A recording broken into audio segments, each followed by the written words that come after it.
sir, I was continuing my list of concerns. With educational institutions closed, exams postponed, television networks suspended, communications out, landlines blocked, internet down, and most important, with flagrant disregard for both the letter and the spirit of our Constitution. The claim that Jammu and Kashmir is an integral part of India is also our claim, sir. There is no political divide on that proposition. It is the Congress party's belief, and we are not challenging that. But the way you have pursued that claim with this bill, sir, is an affront to our very values as a democracy, as a nation, and has already done serious damage to our international standing and our credibility as a nation of laws, as a nation of democracy, and above all of the culture of decency, which was our culture in the way this has been carried out, that has also been betrayed. It is clear that the false pretense of terrorism to get people out from the Amarnath Yatra and elsewhere, the use of utter secrecy, the deployment of overwhelming force and arrests has revealed, frankly, a certain disdain, a certain contempt for liberty, for the rule of law, and, frankly, for the very conventions of our democracy that have sustained us for 70 years. That's why we said it's a dark day, sir. The truth is that if you look, I'm sure you will get this bill through this House very easily. You have a crushing, brute majority. But the tradition of consultation, of deliberation, of consensus will lie in shreds. Now, others have already spoken about the legal issues, including my colleague Manish Tiwari, and I know you will make counter-arguments on the legal points. I'm not a lawyer, so I will leave that debate to the courts. But let me confine myself on the legal side to saying simply that you have changed the basic constitutional relationship of the people of Jammu and Kashmir to the Republic of India without consulting them or their elected representatives. This is a breathtaking betrayal of our democracy and nothing short of legislative authoritarianism. By claiming that the concurrence of the state of Jammu and Kashmir has been obtained, and when it is under President's rule, and translating therefore state to mean the governor you have yourselves appointed, you have taken your own consent to amend the Constitution. And that too, sir, President's rule is meant to be temporary, only meant to happen when the constitutional machinery breaks down and no elections are possible. But decisions of a permanent character have now been taken. Even if you can convince us that you're upholding the letter of the law, this action betrays the spirit of the Constitution. So I won't talk much more about law, but let me just look at the consequences, sir. I'm very glad the Home Minister is listening so attentively. I think many of us would like to see the Prime Minister also explain this decision of the government to this House, of which he is a member and to which he is accountable. We all remember the last time the PM unleashed a shock decision to the nation, which was also initially applauded for its decisiveness, just like today. And that was the disaster of demonetization. The nation is still dealing with the devastating consequences of that action. I fear that you've inflicted upon us the political equivalent of demonetization, where the short and medium-term damage will greatly outweigh the long-term theoretical benefits. So let's look at the short-term damage already, which has already been done. Tourism, the lifeline of Kashmir, has been devastated. We know, sir, that we've spent decades, your government, our government, all governments, to convey a message of normalcy to the world. We've had so many advisories by foreign governments telling their citizens not to travel to Kashmir. All that, all those decades of effort to show this is not a state in crisis have been undone by this action. And ironically, Prime Minister Modi has said to the youth of Kashmir, they must choose between tourism and terrorism. With all the unemployment in Kashmir that has been mentioned already, the truth is tourism could have absorbed some of the young people. They have doubled the rate of unemployment of the rest of India, 24.6%. Now, what I want to say to you is, instead, we all know that though tourism, when it goes up, unemployment goes down, what is going to happen today is that you have actually thrown out the tourists from Jammu and Kashmir. So advisories are back in foreign countries, tourists are out, shikara operators are out of business, handicraft makers and carpet weavers are broke, and the Amarnath Yatra has been rudely interrupted. But even so, sir, our fellow citizens, what conditions are they living in? We are proud to say Kashmiris are our fellow citizens. But I ask you, sir, look at a place where stores are closed, petrol pumps are closed. There is a shortage of fuel and essential supplies are beginning to run out. There's no communications available. People can't even watch television unless they have a satellite link, which very few rich ones have. Nearly 7 to 8 million citizens of our country are living in a near total blackout. Isn't this a betrayal of Vajpayee ji's famous formula of Insaniyat, Jumhuriyat and Kashmiriyat? Let me ask you, sir, when will Achhe Din come for the people of Kashmir? Oh, yes, yes. When they're locked up behind their own homes. Sir, the fact is that a state, let me talk, Minister Saab, a state that was gently prospering, that despite the troubles, Kashmir's gross state domestic product was better than 12 other states and union territories in our country.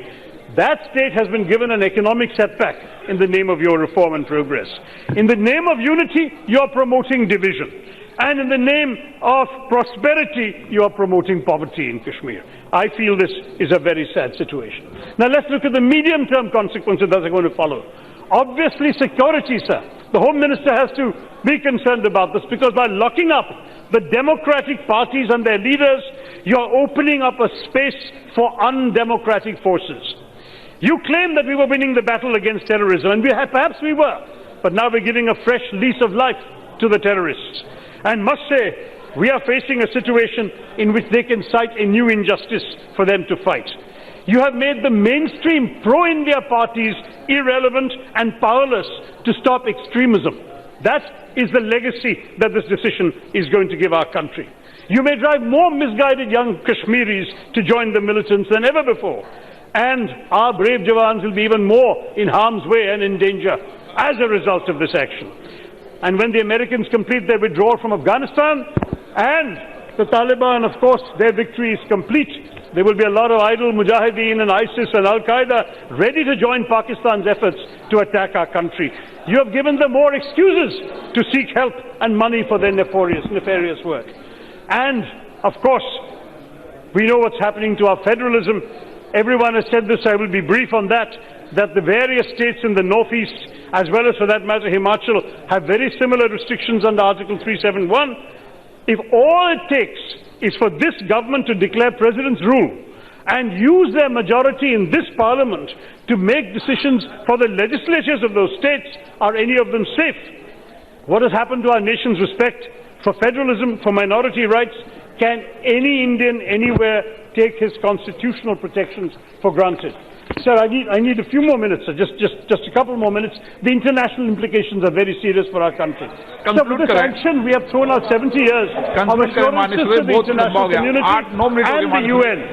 Pakistan has already taken the issue to the UN, sir, and is speaking to its foreign friends, and the UN has issued a statement calling for restraint. Is this not embarrassing for our nation? In the process, sir, we've also jeopardized, frankly, our claims to POK, because that rested on the question of the accession of the whole state. And thanks to this decision, the whole state no longer exists. Our diplomats posted in Muslim countries have been given an impossible job, because we know that Pakistan has already come knocking on the doors of these countries for support. Sir, the government is in a habit of portraying opposition to its initiatives as anti-national. So there is no need to teach the Congress Party about nationalism. We are the original party of nationalism, sir. So we have fought for values that were forged in the crucible of the freedom struggle, sir. And the fact is that the inclusiveness of India came from the inclusiveness of the freedom struggle, when Hindus, Muslims, Christians, Sikhs, Parsis, everyone came together, when Keralites and Kashmiris fought together for our freedom. Sir, this diversity has been an asset of ours. We must come together as a nation and stand up unitedly for these values that animated our freedom struggle. We are a great country, sir. We are a large-hearted country. Let us not be petty in dishonoring the carefully crafted arrangements that enshrine the state's accession to India. We used to be saying with pride that a Muslim-majority state is part of India despite partition. We have lost that, sir. We in the Congress Party stand in unequivocal solidarity with the people of Kashmir, with the Constitution of India, and with the spirit of Indian democracy, which is today in tatters. The people of Kashmir are looking to us to prove that they really matter to us and to this Parliament.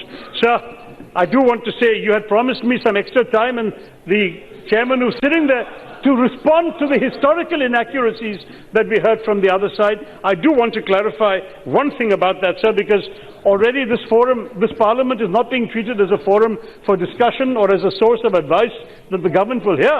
It is being treated as a notice board, as one paper called it, in which honestly you can just post the decisions you've taken. Let me just tell you, sir, please, you tell me when will Kashmiri parents be able to take their children to school? When will they be able to watch TV? When they will be able to go out and buy food? Then we'll talk. But let me come back, sir. Nehruji has been demonized here, and he has been criticized by very many speakers, particularly those from the ruling party. It's very interesting. You know what he said on the subject, sir? He said, in the Lok Sabha in August 1952, exactly 6-7 years ago, he said, we fought the good fight about Kashmir on the field of battle and in many a chancellery of the world and in the United Nations. But above all, we have fought this fight in the hearts and minds of men and women of that state of Jammu and Kashmir. Because ultimately, he says, I say this with all deference to this parliament, the decision will be made in the hearts and minds of the men and women of Kashmir, neither in this parliament, nor in the United Nations, nor by anybody else, sir. This is the advice we must all remember today. And, sir, to respond specifically to the question of 370, the BJP has made two allegations, that Nehruji came up with it on his own, and that Sardar Patel had nothing to do with it. Let me clarify the actual facts, sir. The President, sir, the Home Minister is right. I have to clarify. There is a misleading record in the House, sir. The Home Minister is actually correct in saying that the Cabinet collectively did not decide.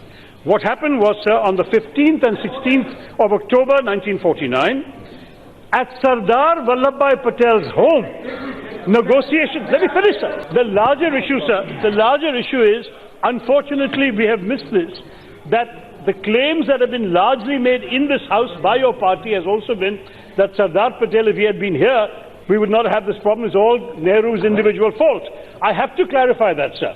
Nehruji did not do anything on his own. There were three accessions, as been mentioned already, including by Dr. Jitendra Singh. There was Hyderabad, Junagadh, Kashmir. All three had to be treated by Nehruji and Sardar Patel together, without exception, sir. What is more, this question of a plebiscite, which somebody said is a bizarre thing that we have done, I'm sorry, the plebiscite was promised for all three places. It's there in the record, sir. And the problem with misrepresenting history is, the problem... Sir, I have not finished, sir. Sir, I have not given you the historical facts. 1 second. All I want to say is this. On the 15th and 16th of October 1949, meetings took place with Sardar Vallabhbhai Patel, Jawaharlal Nehru and Sheikh Abdullah in the house of Sardar Patel. And Minister without portfolio who was looking after Kashmir, Shri N. Gopalaswamy Iyengar, took detailed notes. He sent a summary of the notes of these conclusions to Sardar Patel with the following covering note: will you kindly let Jawaharlal ji know direct as to your approval of it? He will issue the letter to Sheikh Abdullah only after receiving your approval. That approval came, sir, on the 17th of October 1949 from Sardar Patel, and only then was 370 brought into the Constitution of India on 17 October 1949. Sir, the point is all these records have now been declassified. They're available, sir. So I just want to conclude with one last sentence. This, finally, sir, is an assault on the Constitution, on the inclusive idea of India. It's an assault on the spirit of cooperative federalism. It's an assault on our democratic practices and an assault on the individual liberties of each and every one of our citizens from the state of Jammu and Kashmir. And therefore, sir, it is an attack on our own country's democracy and values. So in the long-term interests of India, sir, and for Indian democracy, and as proud Indian nationalists, my party rejects this bill. I would also request the Home Minister, would he accept a request from my party to lead or to conduct or to organize an all-party delegation to visit Kashmir and see for ourselves what the situation is on the ground? I'll leave that question with the Home Minister. Thank you.